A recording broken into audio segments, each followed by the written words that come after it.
In this video, I am going to tell you how to push or save changes or commit changes in Codespace. So watch this video till then to know how to do it. So first of all, you need to open this link github.com/codespaces, and herein you can see I have created this repository using Codespace. So I have used this repository.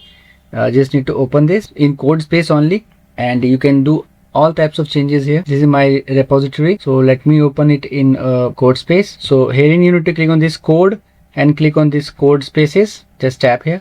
So click on this manage Codespaces. Click on this curly system. It will open up my this repository in Codespace, and I can do any changes here. So this is my repository in Codespace. So in this video, I will just focus on how to save changes here. I will talk about this. These are the files and folders I have in this. When it's open, you need to, I made this project on Lovable. So you can use this AI tool as well, which is there, AI agent, which automatically save changes. After doing all the changes here in the project, there's an option you can see. 3 lines are showing source code. Herein you can see my cursor. Just click on this source code, and herein you need to click on commit. Before that, you need to make some changes here. So I simply want to give a command to add my logo. So you can see here it is automatically adding it and making changes to my files and folders.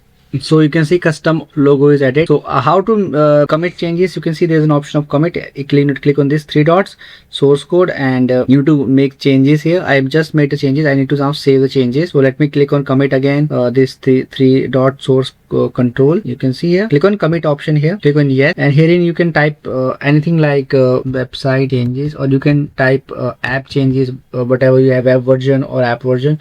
Click on commit. After that, make sure to click on this option sync changes. Click on OK, and now it is done. I have saved the changes, and it will automatically go to my server if I added my GitHub repository to my server. So I hope, friends, now you will be able to save changes. So in case you still face any problem, you can mention it in the comment section and make sure to give reply.